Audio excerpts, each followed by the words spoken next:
नमस्कार जी, कैसे हैं आप लोग। उम्मीद करता हूँ अच्छे होंगे। आप सभी लोग बहुत ज़्यादा कमेंट करते हैं कि सर आपने तो ये सिखा दिया कि ग्राफ बनाना कैसे है, बस आप ये बता दीजिए कि एग्ज़ाम में कैसे हम लोग को इसको सॉल्व करना है। क्या हमें इसके लिए ग्राफ कॉपी मिलेगा? तो हाँ जी बिल्कुल, ये जो ग्राफ कॉपी आप देख रहे हैं ये आपके एग्ज़ाम हॉल में आपको एक मिलता है, जिसमें एक तरफ आपको सॉल्व करना होता है और दूसरी तरफ इसका ग्राफ खींचना होता है।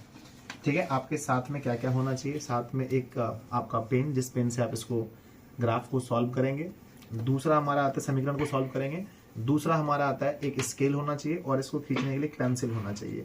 तो ये चीज़ आपके पास कम से कम मिनिमम होना ही चाहिए। ऐसे तो आप मैथ के पेपर में पूरा ज्योमेट्री बॉक्स लेकर जरूर जाएंगे, मुझे पता है। ठीक है, तो चलिए हम इस वीडियो में आपको ये बताते हैं कि ग्राफ को किस तरह से बनाया जाता है। और मैं जिस क्वेश्चन को बता रहा हूँ ये क्वेश्चन पहली या दूसरी पाली में आपके एग्जाम में 100% रहेंगे। आप इसको बहुत अच्छे से देख लीजिए। आइए देखते हैं कि हमारे पास एक समीकरण दिया गया है, x प्लस का 3y इज इक्वल टू 6 और 2x माइनस 3y बराबर 12। कैसे इसको सॉल्व करें जो कि पूरा नंबर मिले? तो सबसे पहले ये हमारा समीकरण 1 है, समीकरण 2 है। तो देखना कितना साफ सुथरा आपको लिखना पड़ता है। तो सबसे पहले हम यहाँ पर मान लेते हैं कि समीकरण ये जो है 1 है, समीकरण 1 से पहले लिख देते हैं। और समीकरण हमारे पास ये जो है x प्लस का 3y बराबर का 6। ठीक है, कुछ लोग इसको x बराबर मानकर बनाते हैं, कुछ लोग y बराबर। आप जैसे बनाते हैं कोई दिक्कत नहीं है, दोनों ठीक है। तो मैं ऐसे यहाँ पर फिलहाल बनाता हूँ y बराबर। तो मैं लिखूंगा यहाँ पर 3y बराबर 6 और ये माइनस में हो गया x। अब फिर लिखूंगा यहाँ पर कि y बराबर 6 माइनस का x और सब का बटा 3। ठीक है, अब यहाँ पर मुझे वैल्यू रखना है y का, है ना। यहाँ पर x का वैल्यू ऐसा रखना है जो कि 3 से डिवाइड हो जाए। तो पहले यहाँ पर मैं देख रहा हूँ कि 3 से हमारा 6 डिवाइड हो रहा है, तो मैं पहला वैल्यू 0 रखूंगा। पहला वाला 0 कब रखते हैं? और यहाँ पर आप कुछ भी वैल्यू रख सकते हैं, लेकिन पहला 0 तब रखेंगे जब ये 3 से डिवाइड हो रहा है। तो पहले वाले रखेंगे 0, तो लिखेंगे 6 और माइनस x इज पर 0 अपॉन 3 बराबर 6 अपॉन 3 इज इक्वल टू 2। फिर दूसरा वैल्यू रखेंगे हम लोग। अगर मैं यहाँ पर 1 रखता हूँ तो 6 में से 1 जाएगा तो 3 से 5 नहीं कटेगा। 6 में से अगर 2 जाता है तो 4 बचता है, 3 से ये भी नहीं कटेगा। तो इस बार मुझे 3 रखना चाहिए।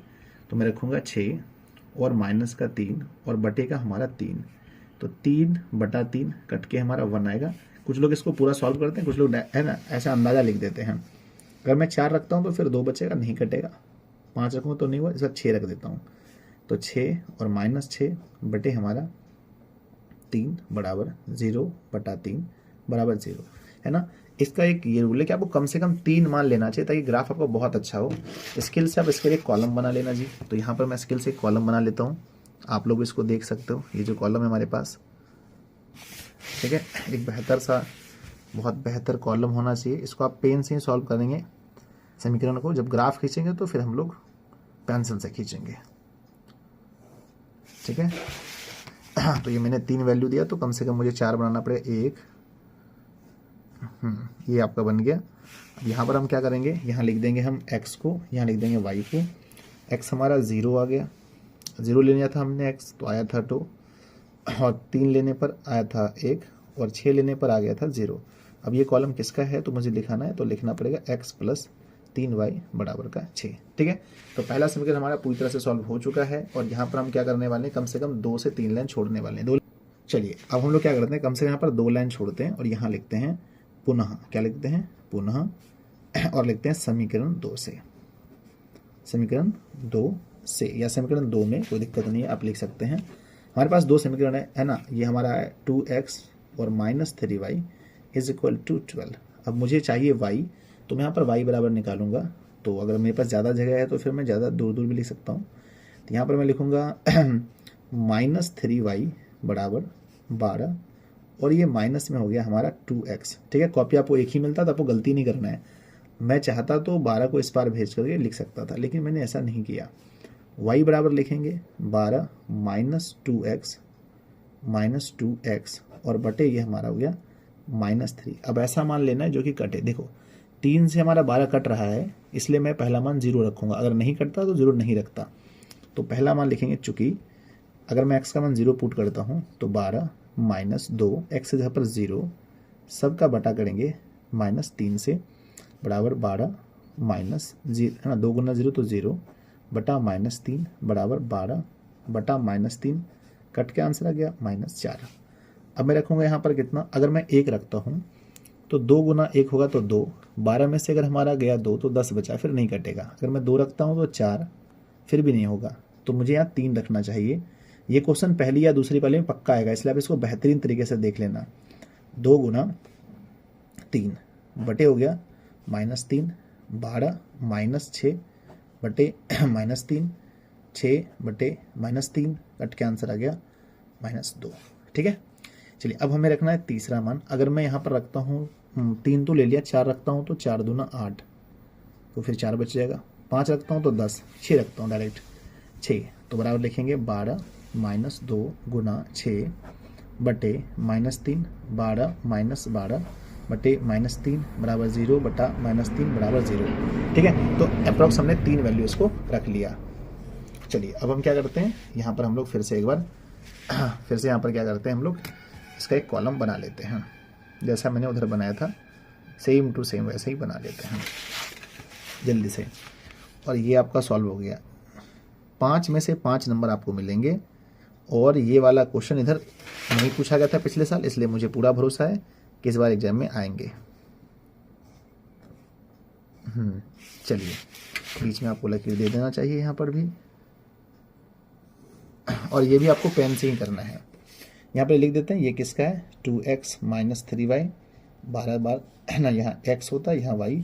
जो वैल्यू हम लगते हैं ना, यहाँ पर लोगों को लगता है नहीं ये तो y का मान है, नहीं ये y का मान नहीं है, ये तो हमारा x का मान है। 0 लिया तो हमारा -4 आया, हमने फिर 3 लिया तो हमें -2 प्राप्त हुआ, और 6 लिया तो हमें 0 प्राप्त हुआ। ठीक है, अब आप देख सकते हैं कितना बढ़िया हमारा ये पेपर बन चुका है और ये पूरा का पूरा सॉल्व हो चुका है। अब हमें बस क्या करना है, इसमें से पूरे यहाँ से एक बार देख लीजिए अच्छे से, ये हमारा सॉल्व हो चुका है। अब हमारे इसी पार्ट में देखें, यहाँ पर ये हमारा देखिए ग्राफ कॉपी है। सबसे पहली चीज़ क्या है कि मैंने देखो यहाँ पर मैंने ये हमारा लकीर दिया था, उसके बावजूद मैंने थोड़ा सा जगह छोड़ा, और यहाँ पर भी आपको थोड़ा सा छोड़ना चाहिए, ताकि ये तो छोड़ा ही हुआ ही है, ताकि आपको बीच में एकदम प्रॉपर अच्छा दिखाई पड़े और आपको गलती नहीं करना है। ठीक है, आइए अब इसका ग्राफ खींचते हैं। अधिकतम वैल्यू देखते हैं 6 है, अधिकतम वैल्यू 6 है। ठीक है ना, 6 हमारा अधिकतम वैल्यू है। इस पर आएंगे, यहाँ पर एकदम बीचों बीच में आपको ग्राफ खींचना है, वो भी बिल्कुल पेंसिल से। ठीक है, तो आपके पास होना चाहिए पेंसिल, जो मेरे पास एक पेंसिल है, आप देख सकते हैं। तो आइए अब हम ग्राफ खींचने के लिए तैयार हो चुके हैं, हमारा समीकरण तैयार है। ठीक है, तो हमने ये लकीर दिया जी। ठीक है, ये मुझे दिखाई नहीं पड़ रहा है सर इसमें, एक सेकेंड। अच्छा ये उतना, चलिए जी, तो यहाँ से हमें क्या करना है, एक लकीर दे देना है, ये हमने दे दिया, और आपको सेम टू सेम इधर से भी दे देना है। ठीक है, क्योंकि बेहतर तरीके से आप बनाएंगे तभी आपको पूरा नंबर मिलेगा। ठीक है, ये आपका हो गया जी प्रॉपर। एक सेकेंड, एक बार ही बनाना तो गलती नहीं कर सकते आप। आइए अब यहाँ पर आपको रखना है 0, और ये पूरा काम आपको पेंसिल से ही करना है। दिस इज 1, ये आपका 2 है, ये 3 है, ये 4, ये 5 और ये 6। ठीक है ना, ये आपका 1, ये 2, ये 3, ये 4, 5 और 6। ये आपका x होता है, तो यहाँ आप x लिख सकते हैं। ये नेगेटिव वैल्यू होता है, तो -1, -2, -3, -4, -5। इतना आवश्यकता भी नहीं है, फिर भी मैंने लिख दिया। ठीक है, और ये आपको लिख सकते हैं x नेगेटिव दर्शाता है, तो इस तरह से -1, -2, -3, -4, -5। चलिए अब यहाँ पर आपको लिख देना है y, और यहाँ पर y। इसमें कहीं पर भी आपको पेन नहीं चलाना है, सबसे पहली बात है ना। आइए इस बार में अब देखते हैं हमारा क्या क्या वैल्यू दिया गया। पहला हम देखेंगे 0, 2, यानी x वाला 0, x में 0 और y में 2, यानी यहाँ पर आता है 0, 2। चलिए दूसरा वैल्यू देखते हैं। दूसरा है 3, 1, ये आपका 3 और ये आपका 1। कितना बढ़िया है, देखिए 3, 1, और तीसरा आता है 6, 0, तो ये है आपका 6 और 0। और उसको प्रॉपर वे में अच्छे से आपको रखना है। किसी भी हाल में ये सब चीज़ें आपको लेके जाने हैं एग्जाम में। ठीक है, ये आराम से आपने खींच दिया। ठीक है, यहाँ पर इसका नाम भी ले सकते हैं समीकरण का, जिस समीकरण का ये है x + 3y = 6 का, तो यहाँ लिख देंगे x + 3y = 6 का। दूसरा देखिए क्या लिखा है, 0 - 4, तो हम इस बार लेंगे 0 और -4 यहाँ आता है तो लिखेंगे 0, -4। फिर 3 - 2 होगा तो 3 लेंगे, 1 2 माइनस में ये 3 और -2 होगा, और ये सेम फिर से हमारा 6 0 है। जब दो चीज़ सेम आ जाए ना तो उसको इस तरह से एक बार गोल घेर देना चाहिए, तो आपको घेर देना है। आइए अब इसको अच्छे से मिलाना है हमें। तीनों पॉइंट को देख लीजिए, यहाँ मिल गया ये एक, ये दूसरा और ये तीसरा। जब तीनों पॉइंट मिल जाए तब हमें लकीर खींचना चाहिए। हो गया। और यहाँ पर आपको अच्छे से लिख देना कौन सा समीकरण है ये। तो ये हमारा है 2x - 3y = 12। अब जहाँ पर ये कटता है तो यहाँ लास्ट में हमें लिखना पड़ता है कि चूँकि यहाँ पर जो x बराबर है ना, इसीलिए x बराबर जो वैल्यू होगा, x का मान देखिए यहाँ 6 है और y का मान हमारा क्या है 0 है। या फिर बहुत आप लोग यहाँ पर हल बराबर भी ये चीज़ को लिख सकते हैं, ANS एक बार लिख देंगे, ठीक है ना। चलिए, तो ये आपने यहाँ पर हमारा ग्राफ खींचा अच्छे तरीके से, और ये था जी आपका सॉल्व। अब आप लोग के मन में सवाल 2-3 आते होंगे कि सर यहाँ पर नंबर देना है ना, तो नंबर ये क्वेश्चन में देखना है कितने नंबर का क्वेश्चन है। तो ये हमारा ये हमारा 31 नंबर क्वेश्चन आता है लगभग, तो 31 यहाँ लिख देना है, और ऊपर में आपको लिख देना है ना, ये आपका ऊपर में क्या लिखना है, ग्राफ लिख देना है आपको यहाँ पर, ठीक है ना। ग्राफ यहाँ पर लिख देना है कि ये जो कॉपी हम लोग सॉल्व कर रहे हैं ये ग्राफ की कॉपी है, ठीक है। चलिए, तो आप इस तरह से हल करना। अब यहाँ देखिए सबसे बड़ी चीज़ क्या होता है, अगर यहाँ पर मिस्टेक हो जाता है तो इसके पहले जो आपको रफ कॉपी मिलता है, रफ पेज मिलता है, एक बार पहले आप इसको वहाँ सॉल्व करके देख लें। अगर कॉन्फिडेंस अगर आपको नहीं है, तो अगर आपको लगता है कि नहीं ये तो 100% हमें कॉन्फिडेंट है, कोई दिक्कत नहीं मैं इसको बना लूँगा, तो आप डायरेक्ट यहाँ बनाएं, ठीक है। तो चीज़ें आपको देख लेनी है कि आपके लिए कौन सा बेहतर है, ठीक है ना। और आप देख लीजिए, इसका PDF भी हम अपने टेलीग्राम पर डाल देंगे ताकि आप लोग इसको देख सकते हैं। तो इसी तरह से आपको बनाना है, आपको पूरे के पूरे नंबर मिलेंगे, ठीक है। अब नेक्स्ट वीडियो में आपको ये बता देंगे कि रचना कैसे बनाएं, एग्जाम में रचना कैसे बनाएं ताकि आपको पूरे नंबर मिले, रचना के चरण को कैसे लिखें।